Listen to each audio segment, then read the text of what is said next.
Right. Now, physics and music are mutually exclusive. But once you're dealing with the sound of music, you go in and dwell into the collision of organic or inorganic. Right. This sort of encapsulates matter, non-matter, physical, non-physical, and things that turn up propositions that illustrate the principle of a subject.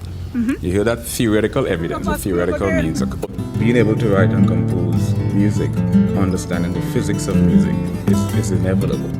It helps you embody music as a whole far more effectively. Here's one of the phenomena in music is octaves. Why we hear octave? It turns out that we hear logarithmically, meaning that the human ear interprets sounds in increments. So when you hear A chord, primarily is 440 hertz. That is the number of waves that occurs per cycle. Hertz was actually named after a person. When you double the frequencies, 440 hertz, you get 880. So you have empirical, we have inferential, we have subjective.